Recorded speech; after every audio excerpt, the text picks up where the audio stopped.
아멘. 저를 좀 따라서 하실까요? 어제 저희가 함께 했던 성경 구절들을 여러분들이 마음으로 생각하시면서 저를 따라 하시면 좋겠습니다. 우리는 보이는 것을 바라보는 것이 아니라 보이지 않는 것을 바라봅니다. 보이는 것은 잠깐이지만 보이지 않는 것은 영원하기 때문입니다. 고린도후서 4장 18절 말씀. 또 제가 이사야 말씀 여러분과 함께 나누었어요. 여러분 이사야 말씀 기억하시죠? 보라, 따라서 하시죠. 보라, 내가 새 일을 행하리니 이제 나타낼 것이라. 예, 하나님께서 새 일, 뉴 비기닝의 귀한 역사를 이 은강교회 공동체 가운데 행하시리라 믿습니다. 한번 좀 서로 인사하실까요? Changing future 하십시오. 이렇게 그냥 인사하시죠. 예, 여러분들이 그냥 굉장히 잘 받아들이셔서 제가 집회 끝나고 나서 항상 피드백을 먼저 저랑 오랫동안 같이 사역한 우리 스태프들이기 때문에 오늘 집회 때 교인들의 반응은, 리액션은 어떠했느냐, 분위기는 어떠했느냐, 그리고 제가 물어봐요. 내가 잘했냐? 물어봐요. 그래서 그 리액션에 따라서 메시지의 강도를 조절하는데 제가 사실은 굉장히 도전적인 사람이에요. 불쏘시가 되라는 건 여러분한테 그냥 교회를 죽으라고 제가 얘기한 거예요. 근데 여러분들이 너무 잘 받아들이셔서 둘 중에 하나예요. 하나는 이해를 잘 못했든지, 하나는 믿음이 좋든지. 어떤 경우인지 여러분들이 잘 선택하시면 좋겠습니다.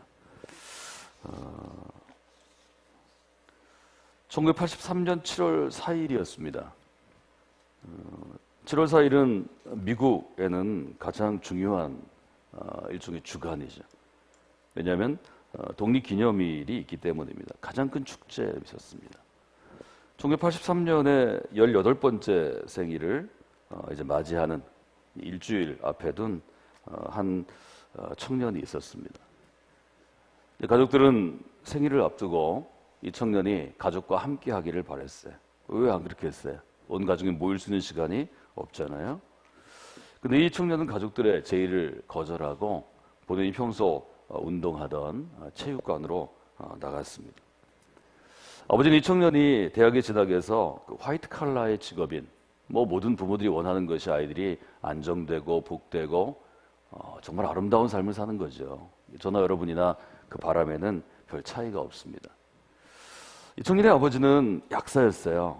서울에서 약사였는데 더 나은 삶을 동경해서 어린 아이들을 데리고 1973년에 미국으로 이민을 떠났습니다. 그때 이민 많이 갔죠. 여러분이 이민 가서 알아보면 알지만 한국에서 약사는 1970년대 엘리트입니다. 생활도 굉장히 보장된 생활이었죠. 근데 어떤 의미에서든 이분이 미국으로 이민을 갔는데 도착한 곳은 뉴욕이었습니다. 한국에서 엘리트로 자부심이 아무리 있어도, 아무리 똑똑한 사람이라도 나이 40 돼서 아무리 약사 아니라 뭘 했어도 미국에서 자기가 한국에서 누렸던 것 같은 삶을 누릴 수는 전혀 없습니다. 결국은 좀 가져온 이민 자금으로 이 일도 하고 저 일도 했지만 결국은 실패하게 되죠.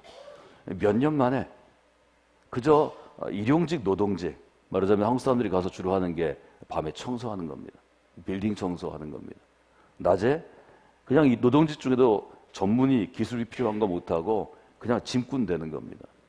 그러니까 뭘 해야 되냐면 2번 일해야 돼요. 낮에도 일하고 밤에도 일해야 되는데 이거 가지고도 생활이 안 되니까 어떻게 되냐면 어머니까지 일을 해야 됩니다. 1965년생인 이 청년이 미국에 가서 10살이 되지 않아서 동생 둘을 떠맡아야 됐습니다. 소년 가장이 된 거죠. 하루에 20시간씩 엄마 아빠 일해야 겨우 먹고 살고 아이들 학교 다닐 수 있어요. 이게 70년대 80년대 이민했던 공통적인 이민자들의 삶입니다. 더 나은 삶을 향하여 우리 아이들 더 좋은 교육 환경에서 키우기 위해서, 더 좋은 직업 갖기 위해서 했는데 사실은 대부분의 가정이 이때 깨어집니다. 아이는 부모랑 함께 있을 때 행복한 겁니다. 특별히 아이들이 12살 이전에는 부모랑 같이 있는 시간 때문에 그 아이가 건강한 아이가 되는 겁니다. 내가 얼마짜리 옷을 입고 이 아이가 얼마짜리 너의 장난감을 가지고 놀고 이 아이가 어떤 사립학교에 다니나 아이는 아무것도 기억하지 않아요. 여러분 그 점을 잘 생각하시면 특별히 미래를 바꾸는 일은 어디부터 시작되냐면 내 자녀와 자녀들의 친구들의 생각을 바꾸는 것부터 시작돼요. 여러분 교회 안에 보면 교회는 상처받고 어려운 사람들의 비중이 사회보다 높습니다. 그렇죠? 힘들고 어려워서 교회 나온 사람이 더 많아요. 근데 힘들고 어려운 사람들의 특징은 뭐냐면 불안정한 거예요. 감정도 불안정하고 생각도 불안정하고 삶도 불안정합니다. 인간이 불안정하면 매일 웃나요? 아니요. 인간이 불안정하면 매일 짜증이 많이 나요. 화가 많이 나요. 그것이 그 사람뿐만이 아니라 옆에 사람 모두를 불안정하게 해요. 부모가 짜증과 분노가 많은 그런 엄마 아빠 사이에서 큰 아이들은 대부분 두 가지예요. 하나는 전혀 말이 없이 자랍니다. 왜? 말하면 짜증내니까. 말하면 화내니까. 이 아이들이 겉으로 볼 때는 굉장히 순해 보여요. 그러나 폭탄입니다. 이 아이들이 언제 폭발하냐면 군대 가서 폭발합니다. 가만히 있어요. 상관이 괴롭혀요. 툭툭 쳐요. 나중에는 만만하니까 발로 차요. 나중에는 폭력을 가해요. 총 들고 나와서 하룻밤만 생각 잘못하면 전방사고가 대부분 조용한 아이들이 됩니다. 군목들이 그 사람을 만나봐요. 우리 용사님 군목으로 사역하셨는데 절대로 사고 낼 아이가 아니에요. 평소에. 교회에 오면 늘 앞에 앉아있고 찬송하면 울고. 왜 울을까요? 억울하고 답답해서 우는 거예요. 19년, 20년을 너무 힘들게 살아서. 여러분 부모는 정말 중요한 거예요. 부모가 하나님의 아버지의 마음으로 어머니 된 그리스도의 심정으로 아이를 사랑하고 존중하고 인정하지 않으면 그 인생은 이미 깨진 인생입니다. 폭탄을 기르는 것입니다. 조수리 사건이 있었어요. 미국에서 아주 유명한 사건이죠. 거론하기 싫은 사건이죠. 그 아이 굉장히 얌전한 아이였습니다. 교회에서도 얌전한 아이였습니다. 그 사건으로 제일 충격을 받은 건 누구였을까요? 그 사람을 길러낸 목사였어요.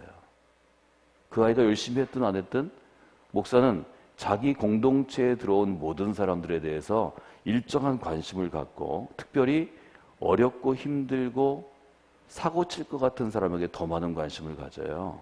그 아이는 그럴 아이가 아니었어요. 근데 어떻게 했나요? 미국 역사상 가장 참혹한 총기 사건을 일으켰어요. 한 사람의 인생은 굉장히 중요한 거예요. 한국에서 약사로 엘리트로 살았죠. 아이들 좋은 대학 보내고 좋은 직업 가지려고 미국 가가지고 죽도록 고생하죠. 아마 아이들에게 이 엄마 아빠가 부드럽게 안 했을까. 왜? 여러분처럼 이런 얘기를 많이 못 들었을 거예요. 그때 한국의 부모들은 엄격해요. 밥 먹을 때도 얘기하면 어떻게 하죠? 말하지 마. 입 닫아. 숟가락 놔. 나가. 아이들 그렇게 키우면 아이들이 20대 넘어서 어떤 사람이 돼요? 분노를 제어하지 못하는 사람이 됩니다. 여러분이 아이들에게 줄 수 있는 사랑밖에 없습니다. 특별히 요즘 젊은 부모들이 아이들을 키울 때 학교 성적에 너무 연연해요. 여러분 믿지 마세요. 학교 성적이 한국에서 출세 보장하지 못합니다. 아무리 공부 잘하고 좋은 대학 나와도 인간이 변변치 못하면 면접에서 다 탈락합니다. 인간을 바라보는 건 누군가 하면 요즘에는 40대 후반에서 저희 나이만 돼도 제가 이제 50 중반인데요. 50 넘으면 직접 보지 않습니다. 40대 초반 중반에 인사 담당 이사들이 있어요. 그 면접관들이 앉아가지고 보면 이 사람이 직장 생활을 할 수 있을지 없을지 금방 알아요. 뭘로 알아요? 눈빛만 봐도 알아요. 건강하게 잘 큰 아이들은 눈빛에 뭐가 있냐면 자신감이 있어요. 자신감은 어디서 오나요? 어릴 때부터 자기의 존재를 인정받는 데서 와요. 인정은 누가부터 해주나요? 엄마부터 해주는 거예요. 주로 엄마가 아이들 젖주면서 아유 못된 놈, 아유 나쁜 놈, 내 걸 다 뺏어간 놈 이러나요? 그런 엄마 있으면 아이를 낳지 마세요. 기르지 마세요. 인류의 역사를 가장 해쳤던 사람들이 모두 엄마한테 그런 대우를 받았어요. 대표적인 게 누구예요? 히틀러라는 인물이에요. 똑같은 사람도 엄마가 그 아이를 어떻게 생각하냐에 따라서 인생이 달라지는 거예요. 아빠는 어떤 사람을 길러내냐면 아빠의 인정을 받으면 자기보다 나이 든 사람과의 관계가 좋아져요. 우리 교회에 이제 오는 스태프들이 있어요. 그럼 면접을 요즘은 제가 안 하고 담당하는 팀 리더, 팀을 맡은 40대 중후반에 제가 저랑 10년 이상 사역한 목사님들이 하는데 이분들이 보는 건 뭐냐면 이 사람이 균형 잡히고 건강하게 사람들을 대할 수 있는 거예요. 목회자는 수많은 사람들을 대하는 거예요. 근데 어릴 때부터 주눅 들고 인정받지 못하는 사람은 사람을 똑바로 보지도 못하고 사람 앞에서 자기 얘기를 하지도 못해요. 제가 왜 면접을 안 보냐면 제 앞에서 얘기를 잘 못해요. 평가가 안 돼요. 그러니까 저랑 같이 사역하는 저희 목사님들이 목사님은 관여하지 마세요. 그냥 우리가 올리면 인사나 받고 끝내세요. 제가 벌써 퇴물이 됐다니까요. 인생이 그러면 안 되죠. 이 청년이 10살도 안 돼가지고 가장의 역할을 하면서 이 어린아이들은 어디인가를 표출하고 인정받아야 돼요. 11살에 동네에 있는 YMCA 체육관에 우연히 놀러 갔어요. 근데 이제 미국은 왜 좋은 교육이냐 하면 아이들을 다 인정해 주거든요. 그러니까 예를 들어 초등학교 19명이 있으면 19명의 상장을 다 줘요. 얘는 뭐 옷을 잘 입어서, 얘는 잘 웃어서, 얘는 가만히 말 없이 있어서, 얘는 선생님이 얘기하는데 안 떠들어서 상 못 받는 놈이 없어요. 계속해서 이렇게 상을 받으면 6년만 상을 받아도요. 자기가 굉장히 중요한 존재라고 생각해요. 물론 착각이죠. 그래도 그냥 평범한 애들은 평범하고 다 그래요. 그러나 뭘 좀 못한다고 주눅 들지는 않습니다. 이 아이가 그 고통, 이게 뭐 미국에 와서 낯설으니까 얼마나 힘들어요. 아이들은 영어 쉽게 배운다고요? 거짓말이에요. 어른들보다 훨씬 더 많이 앓고 홍역해요. 그래서 어린 때든 중고등학생이든 대학 때든 있는 아이들은 대부분 문제가 있어요. 언어적인 충격, 나 바본가? 아이들이 왕따 은근히 시키거든요. 왕따. 이런 것 때문에 그걸 잘 극복하면 더 탁월한 사람이 되지만 대부분은 그것 때문에 상처들을 갖고 있어요. 어릴 때 전학 많이 다녀보신 분이 있죠. 아버지가 되게 군인이라서 2년마다 전학 다닙니다. 아버지가 2년 만에 보직으로 옮긴 어떤 공무원이나 공직이라서 굉장히 어렵습니다. 들어보십시오. 저희들 캠프할 때 줄줄 웁니다. 들어보면 별건 아니에요. 별건 아닌데 그때는 굉장히 어려운 거죠. YMCA 체육관에 가서 이 아이가 인정을 받는데 뭘로 인정을 받냐면 체조로 인정을 받습니다. 시작한 지 얼마 안 되는데 15살에 미국은 이제 52개 주로 이루어졌잖아요. 연방정부거든요. 주에서 하는 청소년 말하자면 체조대회에 나가서 3등에 입상합니다. 놀랍게도 17살이 됐을 때 전미 청소년 대표 선수에 됩니다. 그리고 이 연습을 하나 나간 건 왜냐하면 88년에 어떤 게 열렸어요? 서울에서 올림픽이 열렸어요. 제가 올림픽이 열렸을 때 수영장에서 제가 칼스트 연구소에 시스템공학 연구소에 대학 졸업하고 나서 거기서 5년간 근무했는데 수영장의 결과를 처리하는 저희가 전산이라고 그때 불렀죠. 컴퓨터 소프트웨어 담당하는 연구소였는데 그 수영의 결과 처리하는 책임자로 저희가 있었어요. 그래서 조직위원회 과장 직함을 가지고 그때 나가 있었어요. 88 올림픽은 서울에서 열리는 거예요. LA 올림픽이 그 전에 84년에 있었어요. 이 청년은 LA 올림픽 대표 선수는 못 됐지만 대표 선수를 예를 들어 8명 뽑았을 때 예비 선수를 뽑아. 예비 엔트리. 왜? 이 선수가 어떻게 부상이 생길 수 있고 체조는 부상 생기면 못 하잖아요. 대부분 부러지는 사고니까. 그러니까 부상이 생기거나 문제가 생겼을 때 대체 선수를 집어넣어요. substitute라고 부르는데요. 대체 선수를 집어넣는데 거기 뽑혀요. 안 놀라시네. 체조한 지 몇 년 만에 미국 국가대표가 되고 사실 이 청년의 꿈은 뭐냐면 미국 국기를 달고 뛰는 게 아니라 자기 경력을 가지고 한국에 와서 한국 국가대표가 되는 거였어요. 그러니까 고3이 됐죠. 자기 뜻을 세운 거예요. 인간은 뜻을 세울 때 인생을 굉장히 열심히 살아갑니다. 우리 아이들이 대충대충 살고 꿈이 뭐예요? 물어보면 없어요. 다 그래요. 어느 교회 가든지 마찬가지예요. 저희 교회에서 극동방송과 함께 시작한 게 대전 충남권을 중심으로 유스 컨퍼런스예요. 저는 용사님에게도 인천에서 좀 해보라고 계속 권하려고 그래요. 유스 컨퍼런스를 저희들이 하는데 유스 컨퍼런스는 자체적으로 청소년 캠프를 못하는 데가 되게 어떤 선교단체가 주관하는 캠프에 아이들을 보내요. 근데 가보면 아이들을 키울 수 있는 환경이 아니에요. 몇백 명씩 모아놓고 그냥 왔다 갔다 해서 그 선교단체는 그걸로 1년 말하자면 운영비를 번대요. 대전에서 출발한 선교단체인데요. 제가 몇 번 강사로 갔다 안 갔어요. 아이들의 영혼을 만질 수 있는 상황이 아니라서. 저희는 저희 교회 아이들보다 훨씬 더 잘 그 아이들을 되게 전에는 교회 짓기 전에는 한 700명 너무 작으니까 이번 겨울은 한 1000명 정도 저희 섬기려고 그러는데 하여튼 뭐 20명 이상은 등록을 안 받아요. 5명, 뭐 8명, 15명 또 20명 이상 받는 곳은 저희와 함께 연합하는 사역으로 해서 한 50개 교회 가까이가 또 개인으로 하면 뭐 7, 80개 교회가 참여해서 1000명 정도가 4일 동안 이런 집회를 가져요. 주로 저희는 거기서 무슨 전도하거나 이러지 않고요. 한 사람의 삶을 하나님께 바쳐서 얼마나 귀하게 쓰였나를 다양한 스피커들이 우리가 탑랭크라고 그러는데 정말 좋은 게스트들이 애들이 만날 수 없는 사람들이 4일 내내 와서 아이들 인정해주고 격려하고 도전해요. 제가 매년 도전하는 게 짐 엘리엇 이야기예요. 한 사람의 인생이 20세기 선교의 역사를 바꿨습니다. 여러분 중에 누가 그렇게 할 수 있습니다. 저는 큰 교회에서 좋은 시스템에서 자라는 아이는 그렇게 못한다고 생각해요. 그런 아이는 좋은 교사는 될 수 있어요. 그래서 세상을 바꾸는 체인징 퓨처 하는 사람은 굉장히 어려운 가운데 자라나요.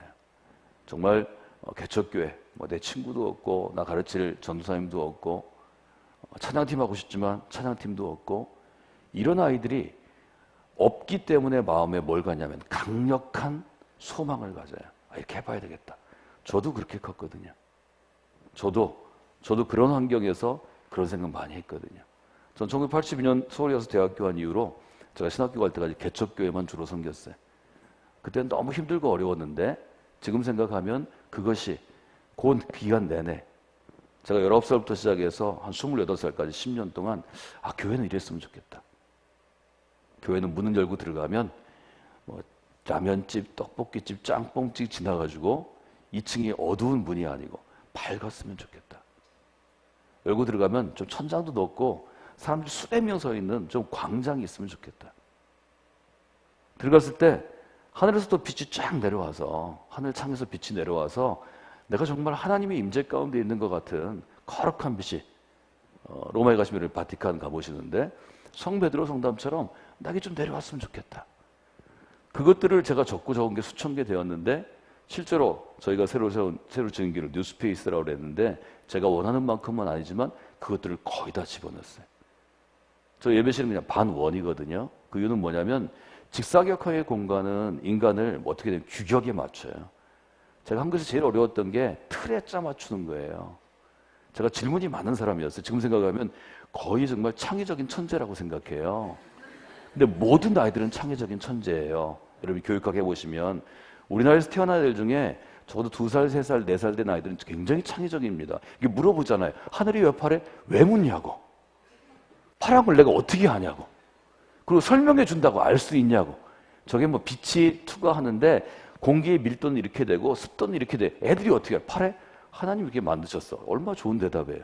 사실이기도 하고요. 저한테 물어봐요. 아빠 왜 이 도시는 인천이라고 그랬지? 내가 어떻게 아냐고. 어떤 놈 인천이라고 불렀겠지. 그걸 어떻게 아냐고. 그러니까 우리가 어떻게 해요? 야 묻지 마. 크면 알아. 크면 뭘 알아요? 더 모르지. 그래서 아이들이 어떻게 하는 줄 아세요? 의문이 생겨도 질문하지 않아요. 그때 뭐가 없어진 줄 아세요? 하나님이 인간에게 주신 창의적인 생각들이 사라져요. 그러니까 우리는 아이들을 다 죽이고 있는 거예요. 제가 제일 하고 싶은 것이 교육을 개혁하고 싶은 거였는데 아무것도 안 받고 더 나빠졌어요. 저희 아들이 컸을 때 12살이 됐을 때 12살은 아이들로서는 한 단계를 지나가는 거예요. 청소년이 되는 거예요. 계속 물어봤어요. 한국에서 아빠가 초등학교부터 학교 다니고 싶은 때는 한 군데도 없었다. 초등학교, 중학교, 고등학교, 대학교 하면서 탈출하고만 싶었다. 근데 우리 아버지가 목회자라 내가 혹시 학교를 그만두거나 자유롭게 살아가면 목회에 누가 될까 봐 내가 하고 싶은 대로 한 번도 못했다. 너희들은 예외다. 너희들이 어떤 삶을 살아도 내가 목회하는데 아무런 영향이 없다는 걸 아빠가 너무 잘 안다. 근데 학교를 그만두든지 홈스쿨링을 하든지 아니면 제도권에서 크고 싶으면 영어가 좀 힘들고 문화적으로 힘들고 아빠랑 떨어져 있어야지만 미국 가면 아빠가 보내줄게. 아빠가 3가지 직업을 해서라도 보내줄 테니까 자유롭게 살아라. 다행히 저희 아이들이 용기가 없든지 아빠를 너무 사랑해서 12살의 노후, 13살의 노후, 14살의 노후 3번만 물어봐요. 15살부터 안 물어봐요. 그리고 서약을 받아요. 한국에 사는 거 어렵다. 제가 아들, 딸, 아들인데 특히 아들들은 군대도 갔다 와야 되고 직장에서 이 조직의 규율을 따르는 게 아빠는 너무 힘들었다. 그러니까 그 대신 지금 노하면 마지막 기회인데 죽기까지 불평하면 나한테 죽는다. 아빠는 그런 사람이다. 저희 큰아이가 한국에서 무사히 중고등학교를 다니고 저희 공부한 감리교 신학대학에 다니는데 그때도 제가 말렸어요. 너희들이 목회할 때는 할아버지가 목회하고 아빠가 목회하는 것처럼 부흥하는 시대, 열정적인 시대, 헌신된 성도들과 함께 일하는 시대가 아니다. 눈물 흘리고 힘들고 어려워서 교회를 지키기 위해 평생을 바쳐야 될 거다. 아빠는 반대한다. 절대 신학교 가지 마라. 3번에 3번. 그랬더니 이 아이가 그래도 저는 어떤 대학을 가도 직업을 가져도 목회에 대한 늘 돌아가고 싶은 마음이 있을 것 같아. 자기는 교회 있을 때 제일 행복하대. 그래 그럼 목사가 되라. 그 대신 아빠는 책임 안 진다. 네가 결정한 거다. 잘했죠. 왜냐면 제가 신학교에 갈 때도요. 저희 아버님이 제가 어릴 때는 신학교에 가는 거 원하셨어요. 근데 제가 계속 거부하고 대학을 가고 또 연구소를 가고 제가 컴퓨터 사이언스 쪽에 전문인으로 점점 바뀌어가니까 제가 감신대 편입한다고 얘기했을 때 저희 아버님이 서울역까지 올라오셨어요. 편입 시험 본 그날 잊어버리질 않아요. 굉장히 날씨가 안 좋았어요. 하여튼 찌뿌린 겨울이었어요. 올라오셔서 밥 먹는데 1시간 반 동안 아무 얘기도 안 하지. 저희 아버님 굉장히 자상하신 분이거든요. 저 굉장히 자상하게 생겼죠. 이게 아버님의 영향인데 굉장히 날카롭고 무섭지만 자상하신 분이었어요. 아무 얘기 안 하시고 딱 한마디 했어요. 웅천아, 난 내가 신학교 가는 거 반대다. 연구소 그만두고 싶으면 미국 유학 가서 너 좋아하는 문학 하든지 아니면 컴퓨터 사이언스 쪽에서 그쪽 전문가가 되라. 나는 반대다. 그리고 그냥 가셨어요. 제가 서울역에서 기차 떠난 플랫폼에 서서 한참 생각했어요. 저분이 왜 그러실까? 아들을 너무 사랑하시고 아들을 위해서 옛날에 목회하는 게 쉬운 거 아니에요. 70년대 80년대 목회하실 때 사례비 20만 원 받으실 때 10만 원을 떼서 저 서울에서 공부한다고 10만 원을 보내야 돼요. 뭐 5만 원 하숙비하고 5만 원은 뭐 용돈이나 이런 거 써야 되고. 저 고등학교 다니면서 그때 과외 대단했습니다. 저 과외비 없어가지고 과외를 못했어요. 할 수 없이 뭐 할 수 있는 데가 숙대 앞에 남영동에 학원가 가던 거예요. 남영학원 뭐 이런데. 한 달 만에 때려쳤어요. 학원에 가니까 수백 명이 앉아있는데 강사란 애가 마이크 들고 막 떠드는데 시끄러 죽겠고 졸려 죽겠고 피곤해 죽겠고 애들은 막 그 닭장 같은 데 수천 명이 있고 저는 정말 인간같이 못한 사회에서 컸어요. 인간같이 못한 사회에서 큰 여러분이 이렇게 인간같이 된 건 하나님의 은혜라고 생각합니다. 웃으시는데 아멘한 분들만 하나님의 은혜를 더 깊이 체험할 줄 믿습니다. 인정을 받았어요. 펜실바니아주 국립체조훈련원에 다녔는데요. 1984년 7월 4일 모든 아이들은 아빠를 사랑합니다. 아빠랑 사이가 좋든지 나든지 아빠를 존경하려고 그러고요. 근데 아빠가 나가는데 무슨 좋은 말을 했겠어요. 내가 누구 때문에 이민 왔는 줄 아냐? 누구 때문에 내 인생 망가졌는 줄 아냐? 네가 공부해야지. 그런 마음을 두고 체육관으로 가는 아이의 마음은 얼마나 무겁겠어요. 이 세상의 모든 아들들은 아빠를 향해서 아빠는 이렇게 자랑스러운 사람이에요. 이걸 보여주고 싶어 해요. 그래서 여러분 아들이 여러분의 기대보다는 다 못 미칠 거예요. 왜? 여러분은 꿈이 너무 크잖아요. 그래도 인정해 주셔야 돼요. 아빠는 아들을 향해서 나는 너를 진짜 인정한다. 네가 내 인생의 제일 버팀목이다. 네가 어떤 사람이라도 난 널 사랑한다. 한국의 아빠도 이걸 못해요. 여기 있는 아빠들이 오늘 가서 잠자고 있는 애들을 반드시 해주고 나가시기 바래. 애들이 안 듣는 것 같아도 그때 들어요. 잠결에. 안고 얘기해 주세요. 너는 내가 사는 이유이다. 난 네가 너무 자랑스럽다. 네가 어떤 상황에서 너를 인정한다. 이게 누가 하신 거예요? 하나님 아버지가 우리들에게 해주시는 말씀이에요. 죄를 잘 알려주는 게 돌아온 아들의 비유, 탕자의 비유죠. 여러분 그 점을 잘 생각하셔야 돼요. 아버지가 아무 얘기 안 하고 아들을 안아주셔요. 여기가 딱 들어가자마자 뭘 했냐면 딱 들어가서 코치를 봤는데 코치는 이미 화가 나 있어요. 왜? 지금 올림픽을 앞두고 이게 정말 열심히 운동해야 되는데 이미 늦췄어요. 가족하고 신랑이 하느라고. 남자들은 아버지한테도 가정에서 인정받고 싶고 나가면 직장은 상사, 교회 오면 목사님이나 전도사님 자기보다 윗사람, 형들한테 인정받고 싶어 해요. 코치도 젊죠. 20대 젊은이죠. 그러니까 이 아이 마음에 두 가지 인정을 받고 싶은 욕구가 있어요. 하나는 아빠, 내가 이걸로도 성공할 수 있어요. 아빠를 내가 고생 안 하게 해드릴게요. 또는 코치한테 나 정말 밤잠을 안 자고 미친 듯이 연습하고 있어요. 그걸 보여주기 위해서 몸도 풀지 않고 매트에 땅을 했는데 그가 할 수 있는 최고의 고난도 기술. 공중에서 제비 들어와서 4분의 3 썸머솔트라고 그래요. 비틀어서 내리는 거예요. 그걸 시도합니다. 시도하려고 박차고 떨어졌는데 몸을 풀지 않으니까 충분히 도약하지 못해서 뭐가 떨어지면 머리가 먼저 떨어집니다. 곧바로 목이 부러집니다. 그리고 병원으로 실려가서 3개월 동안 움직이지 못하는 사람이 됩니다. 이런 경우를 우리가 뭐라고 부르냐면 예를 들어 인생이 깨트려졌다고 얘기할 수 있죠. 뭐 여기 유리잔이 있는데 이 잔이 딱 떨어지면 이 정도만 해도 깨트려지죠. 그 인생이 깨트려지는 순간을 18살의 젊은이가 경험합니다. 이런 순간을 경험하면 사람은 어떻게 보면 굉장히 당황하고요. 모든 게 원망스럽습니다. 내가 태어난 것, 내가 체조하게 된 것, 내가 하필이면 그날 하게 된 것. 여러분이 깨트리짐을 한번 경험해 보시면 세상이 싫어집니다. 아무리 믿음 있는 사람도 하나님도 원망하게 되고 그런 일을 하게 됩니다. 전 첫 충격이 15쯤 됐을 때 왔는데요. 말씀드린 것처럼 초등학교, 중학교 저희 아버님이 제가 서울대 가고 미국에 유학 가서 박사 되고 원하는 것, 아버님 원하는 직업이 있었어요. 그거 하는 게 꿈이었어요. 본인이 못하신 거니까요. 전쟁 때문에, 가난 때문에 하필이면 목사님 또 신학교 집어넣어가지고 목사 되고 뭐 이런 것들이 못한 것들이 있었어요. 그래서 뭐 이대 나온 며느리 얻는 것까지 제 아버님의 꿈을 제가 다 알아요. 제가 그걸 충족시켜 드리려고 밤잠을 안 자고 공부했어요. 철나고 나서 하루에 3시간 이상 자본 적 거의 없어요. 그것 때문에 지금까지 말랐어요. 놀라운 다이어트 효과죠. 잠을 안 자가지고. 지금도 잠을 많이 못 자요.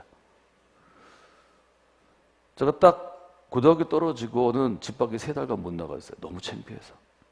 전문용어로는 뭐 팔려서 못 나갔어요. 사람들이 나 다 그것 때문에 대전 가서 대전고등학교 시험 본 거 아는데 떨어졌어요. 서울로 왔어요. 고등학교 제가 2년 못 다니고 대전 가는 짐 싸가지고 기차 서울역에서 타고 내려갔어요. 갑자기 병이 났어요. 고이 가을 때. 본고사 있었는데 저희 때 본고사를 앞두고 영어 정말 열심히 해야 되고 수학해야 되고 국어해야 되고 과외도 못 받고 학원 못 가니까 밤잠 안 자고 했고요. 과외 못 받으니까 제가 수학 정석부터 해법까지를 다 애웠어요. 답을. 방법이 없어요. 답을 외우고 문제를 보고 이런 답이겠다. 그리고 딱 풀면 되는 거예요. 수학 문제풀이가 중요하니까요. 그렇게 깨쳤어요. 그거 어떻게 하겠어요? 저희 6시 반부터 보충 수업했어요. 특수반이. 서울대 반이죠. 그럼 저는 5시에 일어나서 5시 반에 첫 차를 타고 1시간 10분 동안 버스 타고 서울역 뒤에 내려서 가방 들고 뛰어 올라가야 돼요.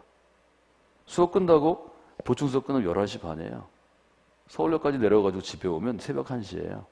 그때 숙제하고, 숙제는 왜 이렇게 많이 냈는지 정말 미친 선생님들이에요.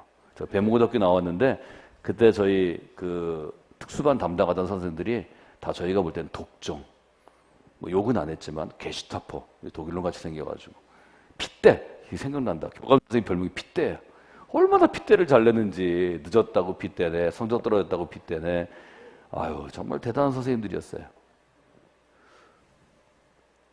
그것 때문에 이 아이는 인생이 깨뜨려집니다. 여러분 성경을 보면 인생이 깨뜨려진 사람들의 이야기가 계속 나옵니다. 아브라함, 인생이 깨진 사람입니다. 본토와 친척과 아비 집을 떠나야 했습니다. 누구 만나세요? 하나님 만나세요. 요셉은 어떤 사람인가요? 요셉은 좋은 아버지 만났지만 축복받고 아버지의 사랑을 받았지만 그것 때문에 뭘 잃었어요? 형제들의 사랑을 잃었어요. 형들이 동생을 팔아먹었어요. 노예가 됐어요. 이런 사람들의 얘기가 계속됩니다. 다윗은 어땠나요? 다윗은 왕의 눈에 발탁돼서 젊은 나이에 왕의 사위가 돼요. 딸을 줘요. 자기 사람 삼으려고 그러는 거예요. 그런데 그 왕이 이 사위를 견제하기 시작해서 죽이려고 쫓아내고 10년 가까이를 킬러를 보내 추적해요. 자기 고국을 떠나가지고 떠도는 신세가 돼요. 바울은 어떤 사람이었는데요?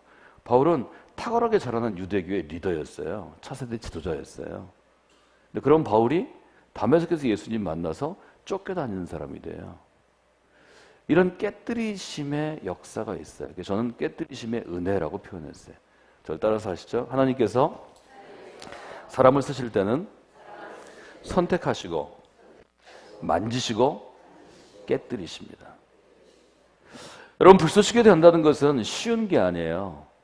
여러분이 결단하는 순간 하나님은 여러분을 불쏘시개로 완전하게 쓰시기 위해서 깨뜨리심을 이미 경험하게 하셨거나 앞으로 경험할 수 있어요. 깨뜨리심에 대해서 여러분이 잘 아는 것이 여러분의 인생 가운데 가장 중요한 일들을 감당할 수 있어요.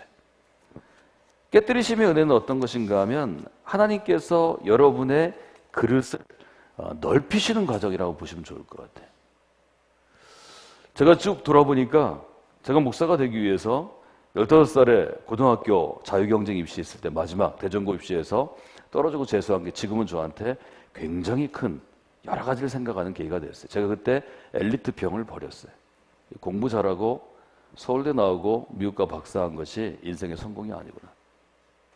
또 한 번 제가 서울대 갈 기회를 아파가지고 1년 동안 투병하면서 놓치면서 죽음을 앞에 두고 내가 지금 죽는 이 마당에 제가 앓은 병이 혈액계통의 병이었는데 별 약이 없었어요. 의사가 얘기했어요. 지금 네 병에 약은 없다. 제가 물어봤어요. 그럼 너는 뭐 하는 사람인데요? 없었어요. 내가 병원에 왜 와야 되는데요? 그래도 안 오는 것보다 심리적인 안정감을 주기 때문에 그냥 와라. 제가 물었어요. 무슨 약을 먹는데요? 1번 소화제. 그 의사가 너무 잔인해요. 고등학교 2학년 인생의 죽음을 앞에 둔 사람을 앞에 두고 저희 아버님이 의사랑 얘기하다 의사랑 싸우고 저를 데리고 나오셨어요. 너무 괘씸해서요. 지금 생각하니까 그 의사 나이가 30대 중반 정도 돼요. 나중에 만나보니까 제가 나이 들어서 그 사람을 만나고 전에 그런 일이 있으니까 그분이 막 웃더라고요. 그분 나이 먹어서 아이 키우고 인생을 좀 알게 된 거죠. 그런 어려움들이 우리 가운데 있어요. 근데 하나님은 반드시 그 과정을 통과하게 하셔요. 제가 뭐 여러 가지 어려움들이 20대에 있었지만 목사 된 다음에도 교회 짓고 나서 너무 어려워가지고 제가 목회 나가지도 않고 유학도 바로 못 갔어요. 유학을 7년쯤 늦게 갔어요. 30대 후반에 유학 갔어요. 보스턴에 가가지고 첫 학기를 끝내기 전에 부활절 앞두고 사순절 때 기절했어요. 제 방에서. 어떻게 살았냐면 한국에서 마침 그때 전화가 왔어요. 중간고사가 끝나고 기말고사이기 때문에 논문 써야 되고 영어로 논문 써야 되고 영어로 시험 봐야 되니까 스트레스가 엄청났죠. 전화 때문에 깨어나가지고 제 옆에 같이 그 학기에 학기 시작한 84학번 그 친구한테 전화 병원에 실려가서 제가 살았어요. 안 그래서 출혈 때문에 죽을 뻔했어요. 그때는 아이도 있었어요. 그런 깨트리심의 순간을 반대하면 뭘 생각하냐면 뭐가 소중하고 뭐를 버려야 되는지 결정이 나요. 지금은 결정 못해. 지금 여러분들이 아침에 생각 많을 거예요. 집에 가서 누구 깨워가지고 과일 가루 먹여가지고 아프든 안 해도 돼요. 안 해도 안 죽어요. 하루 한 끼 먹는다고 죽는 놈을 본 적이 없어요. 지금은 뭐가 중요하냐면 제가 여러분들에게 전하고자 하는 일종의 말씀이 있죠. 성경의 교훈이 있죠. 하늘의 메시지가 있죠. 제가 개인적으로 교회를 통해서 많은 사역들을 통해 체험한 하나님과의 경험이 있죠. 그걸 잘 이해하시는 게 훨씬 중요해요. 그걸 이해하면 여러분의 인생에 하나님께 쓰임 받지만 정말 중요한 건 뭐냐면 지금 해야 될 걸 지금 하는 거예요. 이렇게 되면 여러분 인생은 놀라운 성공을 거둡니다. 99%가 아니에요. 성공한 사람은 흔히 얘기할 때 옛날에는 1000명 중에 3명이라고 그랬어요. 그렇지 않아요. 제가 한국 교회에 살아보니까 10,000명 중에 3명 넘기가 어려워요. 확률이 거의 없는 거예요. 하나님께 탁월하게 쓰임받기 위해서 중요한 건 뭐냐면 지금 해야 될 거를 지금 하는 거예요. 그리고 저희 교회에서는 제가 그 시리즈 할 때 이렇게 썼어요. 따라서 해보실까요? 하나님의 때, 하나님의 길로, 하나님의 규모로. 정말 중요한 건 하나님의 때 그 일을 하는데 하나님의 방법으로 하는 거고 어떻게 하냐면 하나님의 규모로 하는 거예요. 이 깨뜨리심을 경험하게 하시는 건 뭐냐면 인간이 갖고 있는 한계가 있어요. 내 생각의 한계, 내 육체의 한계, 내 환경의 한계, 내 능력의 한계, 내 노력의 한계가 있어요. 깨뜨리시는 순간 그것들이 완전히 새롭게 돼요. 놀라운 역사가 일어나요. 그것 때문에 하나님께서는 모든 사람을 붙잡으시고 깨뜨리시는 체험과 은혜를 가능케 하세요. 예레미야 23장에 보시면 하나님께서 예레미야에게 이스라엘을 향해서 말씀을 전해라 이렇게 얘기하면서 뭐라고 말씀하시냐면 나 여호와가 말하노라 이 말씀의 불이 너희를 태우지 않겠느냐. 그래서 여러분들이 말씀 가운데 나갈 때 예를 들어 유목사님에게 훈련 받을 때 또 이런 집회를 통해서 여러분들이 훈련 과정 두 주간의 새벽 기도를 마무리할 때는 그렇게 기도하셔야 돼요. 말씀의 불로 나를 태워 주시옵소서. 뭘 태워요? 겉껍질들을 태우는 거예요. 그 다음에 뭐라고 되냐면 말씀의 해머로, 해머는 뭐냐면 방망이로 번역이 됐는데 이 조그만 게 아니에요. 바위를 깨트리는 커다란 도끼 같은 거예요. 말씀의 해머로 깨뜨리소서 그렇게 되어 있어요. 여호와의 말씀은 불 같은 거예요. 태우는 거예요. 말씀의 방망이 같이 깨뜨려지는 거예요. 뭘 깨뜨리나요? 내 한계를 깨뜨리는 거예요. 내 생각, 낡은 생각, 내가 갖고 있는 습관들이 있죠. 습관이 있죠. 내 라이프 스타일이 있죠. 삶의 스타일이 있죠. 이걸 깨지 않으면 하나님의 일에 쓰임 받는데 그게 뭐가 돼요? 브레이크가 돼요. 장벽이 돼요. 그래서 아주 분명하게 예레미야를 향해서 그래서 여러분 말씀 사역이 중요한 겁니다. 우리 신앙, 우리가 교회에서 신앙생활을 할 때 왜 우리가 말씀을 중요하냐면 말씀을 우리를 불처럼 태우는 놀라운 역사가 있어요. 여러분이 도전받는다 이렇게 표현하죠. 우리의 쓸모없는 것들을 다 태워야 돼요. 그래야 정말 맨몸으로 벌거벗은 몸으로 하나님 앞에 설 수 있고요. 그때 하나님이 우리를 새롭게 빚으실 수 있어요. 그리고 우리가 새 창조, 재창조라고 그러고 바울은 뭐라고 하냐면 뉴 크리에이션이라고 그러죠. 이전 것은 지나갔습니다.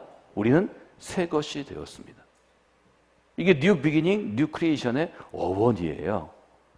그 점을 여러분들이 볼 수 있어요. 깨뜨리시는 은혜가 우리를 그렇게 하는 거예요. 여러분 체인징 퓨처 하는 건 절대로 쉬운 게 아니에요. 쉬우면 누구나 할게요. 누구나 했을 거예요. 그러나 체인징 퓨처 한 사람은 20세기를 겉들어 봐도 각 분야에서 이름 다 할 수 있어요. 기업 경영에서는 피터 드러커가 체인징 퓨처 했습니다. 21세기가 어떻게 바뀔 것인지 1990년대 10년 동안 제일 많이 인터뷰한 사람이 피터 드러커입니다. 우리나라 방송에서도 일주일 내내 방송했습니다. 시리즈로 했습니다. 시간이 없어서 잘 보여드리지 못하지만 그때 피터 드러커가 한국은 이렇게 될 것 같아요.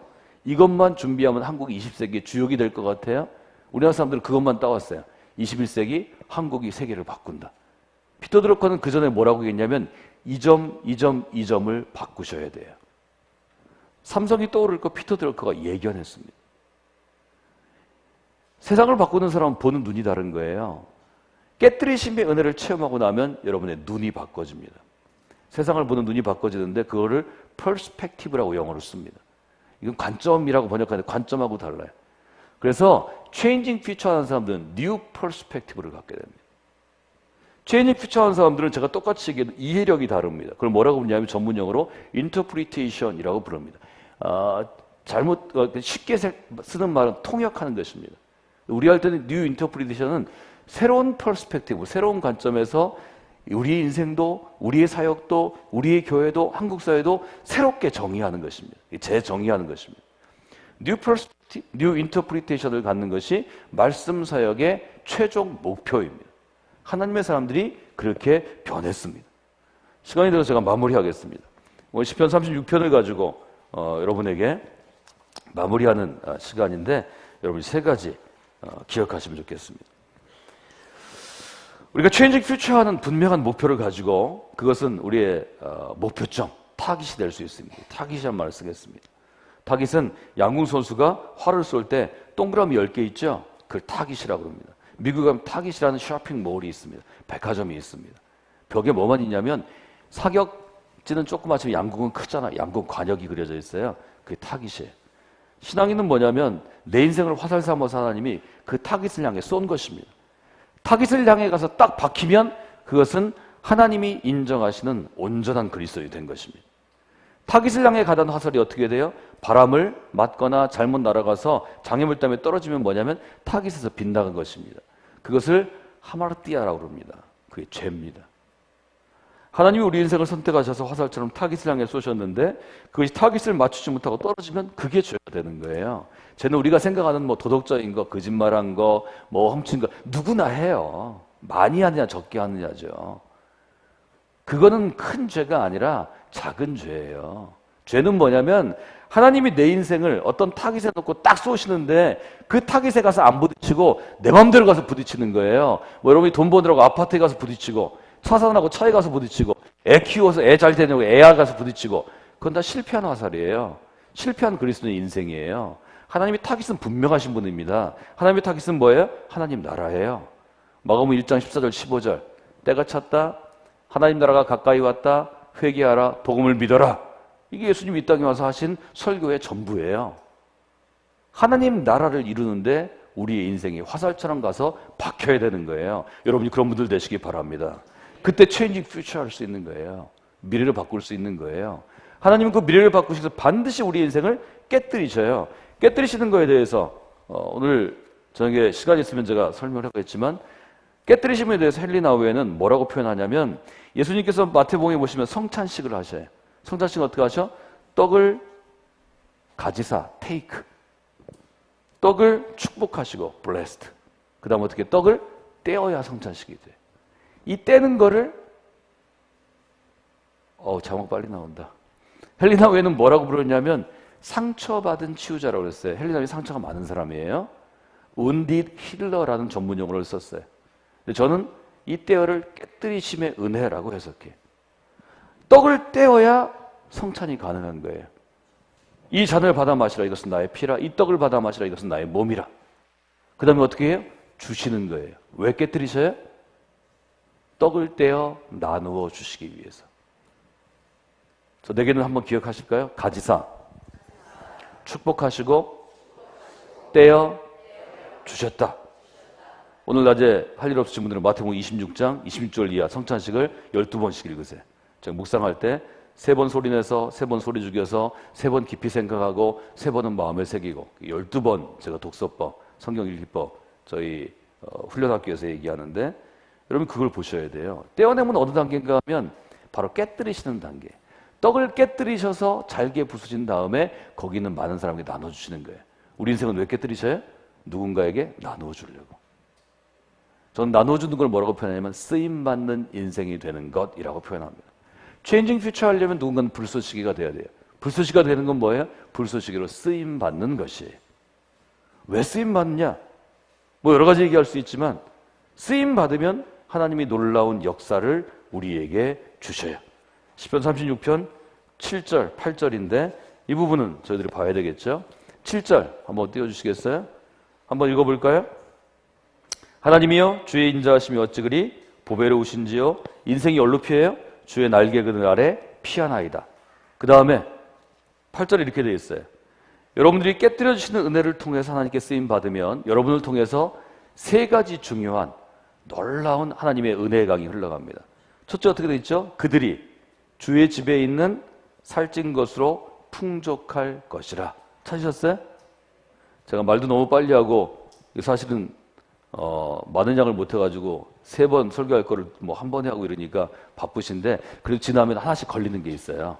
많이 들으시면 따라서 합시다. 그들이 주의 집에 있는 살찐 것으로 풍족할 것이라. 깨뜨려 주시는 은혜를 체험한 사람이 진짜 하나님의 사람이 되면 그를 통해서 그 주변에 그 교회, 가족의, 직장의 그 시대의 사람들에게 풍족의 강이 흘러갑니다. 놀라운 역사가 일어납니다. 주의 집에 있는 살찐 것이란 건 뭘 표현하냐면 이스라엘 사람들이 제사 드릴 때 어떤 고기를 썼어요? 가장 좋은 고기를 썼어요. 그러니까 우리로 얘기하면 지금 얘기하면 마블이 많이 들어간 그런 맛있는 고기를 썼어요. 제일 비싼 고기고 좋은 고기예요. 그걸 먹을 때 여러분이 어떻죠? 행복하죠. 저는 뭐 먹는 거는 취미가 별로 없고 재능도 주시지 않았어요. 근데 좋은 고기를 먹으면 알긴 알아. 아, 이건 되게 좋은 고기다. 아주 뭐 식감이 좋고 넘어갈 때도 기쁘고 행복함이 있잖아요. 여러분들이 하나님의 깨뜨리심의 은혜 가운데 있을 때는 풍족함의 강이 흘러요. 1절부터 6절까지는 제가 보지 않지만 거기는 의인과 악인이 어떤 사람인가를 갈라내. 하나님을 두려워하지 않는 사람, 하나님을 인정하지 않는 사람, 하나님의 타깃을 향해 날아가지 않는 사람은 악인이에요. 하나님을 인정하는 사람, 하나님을 두려워하는 사람, 하나님의 타깃을 향해 날아가는 사람은 의인이라고 불러요. 이런 성경을 여러분 읽어보시면 금방 알 수 있으니까 저녁에 한번 정리만 해드릴게요.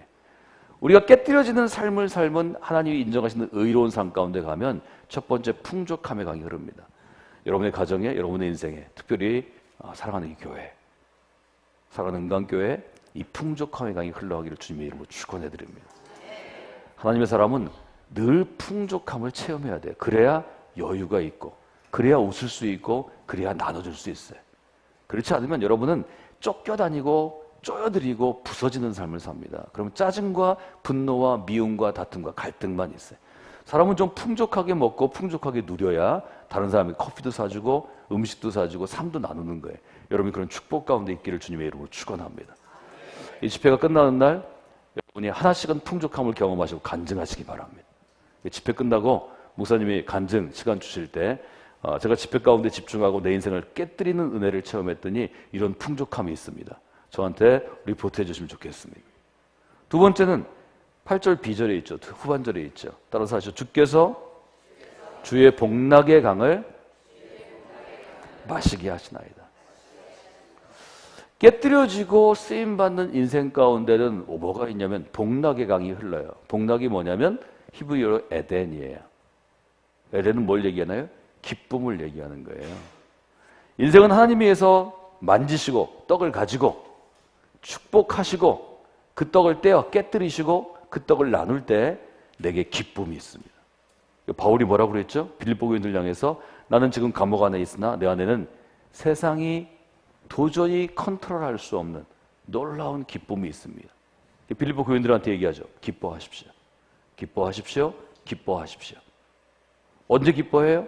부유함에 처할 때도 가난함에 처할 때도 풍족할 때도 궁핍할 때도 내가 매우 해피할 때도 불행할 때도 기뻐하십시오. 기쁨의 강이 흐르는 교회가 되어야 돼요. 풍족함의 강만 흘러도 사실은 교회 사람들이 많이 모여듭니다. 부흥합니다. 여러분의 삶 가운데 은강교회에서 신앙생활하고 훈련받고 하나님이 만지시고 깨뜨려지셔서 내가 쓰임받는 나누는 삶이 됐다고 고백하고 그 풍족함을 간증할 때 그게 전도가 되는 거예요. 여러분 아파트에 1년 내내 전도지 몇만 장 넣어도 교인이 한 명도 안 옵니다. 20년 전에는 수없이 몰려왔어요. 저희가 첫 번째 교회를 세우고 둔산 신도시에 20만이나 되는 인구가 동시에 유입될 때 1000명 되는데 5년이 안 걸렸어요. 100명 교회가 1000명 되는데 그런 교회가 3개쯤 돼요. 둔산에. 하나가 우리 교회고 하나가 장로교회 새로난 교회고 하나가 충남제일교회 조성근 목사 천성교회예요. 하나는 둘은 감리교회고 하나는 장로교회였어요. 놀라운 감사함이죠. 풍족함의 강이 흘러야 돼요. 은강교회 오면 누구나 기쁨을 맛봐야 돼요. 상처 입은 사람도 그렇잖아요. 얼마나 힘들게 사는 사람도 지금 힘든 사람도 오면 좀 기뻐야 돼. 예배할 때 여러분과 커피 마실 때 여러분과 밥 먹을 때 여러분과 꼬무줄하고 놀 때 축구할 때 삶의 어떤 부분에서 기쁨이 있어요. 이 기쁨은 하나님이 주시는 거예요. 한국 사회에서 얼마나 슬픈 사람이 많아요. 얼마나 눈물 흘리는 사람이 많아요. 얼마나 가슴 찢어지는 과거에 있는 사람들이 많아요. 교회 가서 기쁨을 느껴야 돼요. 한국 사회에 얼마나 굶주린 사람이 많아요. 배고픈 사람이 많아요. 갈증 난 사람이 많아요. 이런 사람들이 기름진 고기를 마음껏 먹는 그런 기쁨을 누려야 돼요. 세 번째는 어떤 게 있나요? 9절에 보면 진실로 생명의 원천이 주께 있사오니 저를 따라서 하시죠. 주의 비단에서 우리가 빛을 보리이다. 이거는 금방 보이지 않는 것 같지만 가장 중요한 거예요. 세상은 근본적으로 에베소서에서 바울이 얘기한 것처럼 어두움의 세력이 지배하고 있어요. 그래서 사람들이 이렇게 어두운 거예요. 여러분 지금 새벽에 지금 세수하고 나오셔서 얼굴이 좀 밝죠? 조명 밑에서 밝아요. 그러나 문 밖을 나가는 순간 어때요? 어두움의 자녀로 놀랍게 변화되죠. 빛이 없으니까요. 우리는 발광체가 아니에요. 여러분이 아무리 신앙생활 잘해도 여러분한테 빛난다 그렇게 안 해요. 제가 어디 가도 제 최대 약점이 뭐냐면 피부가 까만 거거든요. 저는 어릴 때 별명이 전부 피부 까만 거였어요. 까만 막대 사탕이었어요. 제가 지금까지 막대 사탕은 먹지도 않고 쳐다보지도 않아요. 제일 미운 사람이 누구야? 추파춥스 통으로 갖다 주는 인간들이에요. 아, 정말 좀 미치겠어요. 아주 여름 성경 끝나면 교사들이 추파춥스를 저희가 몇백 통을 사다 다 나눠주거든요. 남았다고 갖고 와요. 갖고 오지 말라고. 나 이게 정말 싫어한다. 보면 짜증난다고.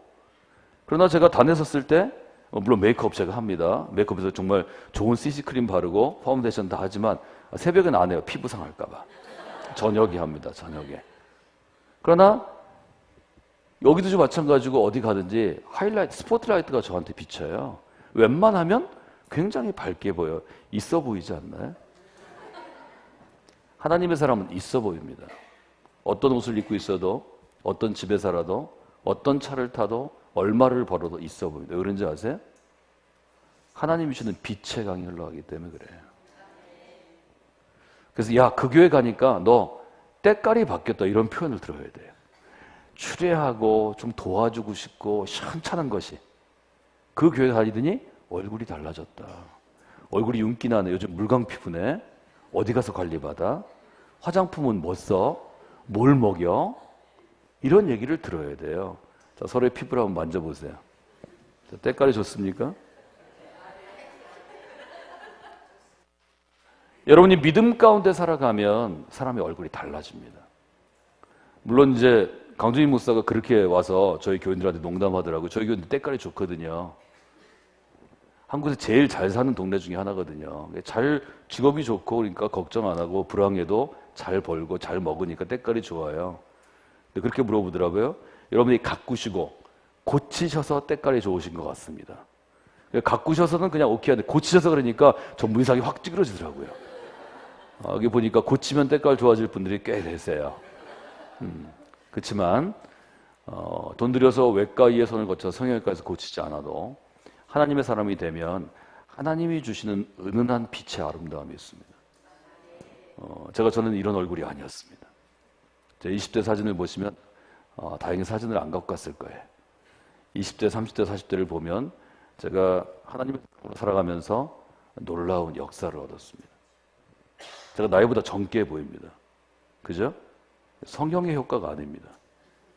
제가 하나님의 사역에 미쳐가지고 사실은 평생을 살았기 때문에 나이 들 새가 별로 없었습니다.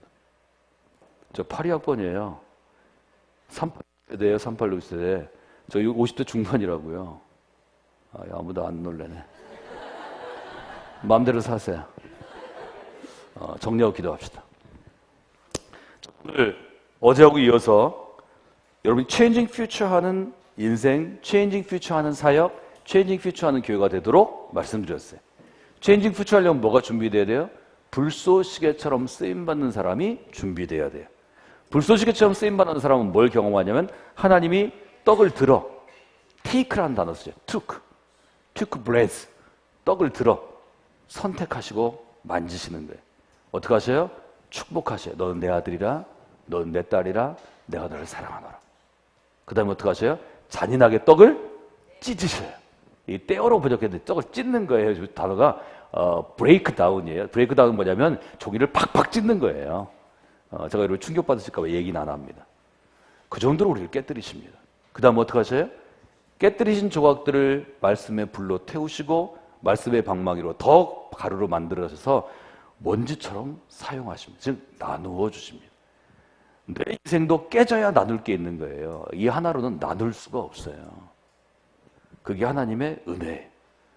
깨뜨리시고 나누는 은혜 가운데 우리 교회 공동체 안에는 그 쓰임받은 인생 안에는 세 가지의 놀라운 강물이 흘러갑니다. 첫 번째 어떤 강이 흘러가죠? 풍족함의 강이 흘러갑니다. 목사님 교회들이 머리 좋아서 더 훈련시켜도 되겠어요. 더 세게 시키세요.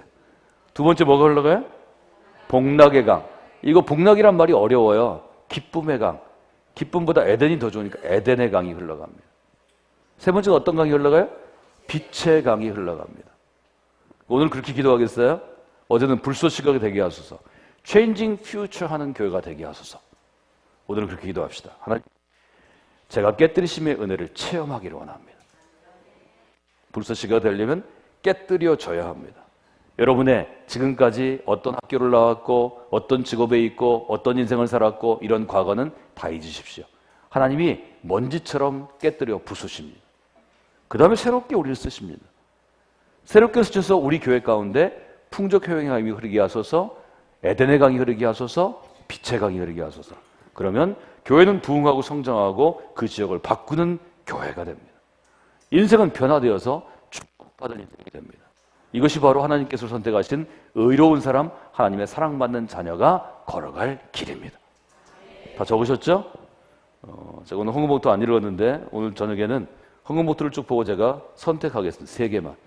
제가 설교한 대로 제대로 기도 제목을 적으신 분을 제가 하고 저희 함께 온 우리 스태프들이 여러분 주소와 전화번호를 적은 다음에 선물을 집으로 우선해 드리도록 하겠습니다.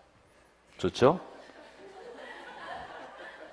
따라서 선물에 목숨을 걸면 하늘의 복도 따라온다. 하나님의 은혜가 우리말로 번역하면 선물이에요. 잘 안 믿으시네. 이 시간은 우리 목사님 좋아하시는 찬양이래요. 주는 완전합니다 하겠습니다. 하나님 우리를 깨뜨리시는 건 뭐냐면 우리가 부족하고 연약하기 때문입니다. 자기들 나오시고 여러분 주는 완전합니다. 우리 함께 찬양하시고 기도 제목을 좀 적어서 띄워주세요. 예. 깨뜨리심의 은혜를 체험케 하소서. 첫 번째. 두 번째, 우리 사랑하는 교회 가운데 풍족함의 강, 복락의 강, 빛의 강이 흘러나게 하소서. 기도 제목을 놓고 같이 기도합시다. 자, 우리 주여, 우린 연약합니다.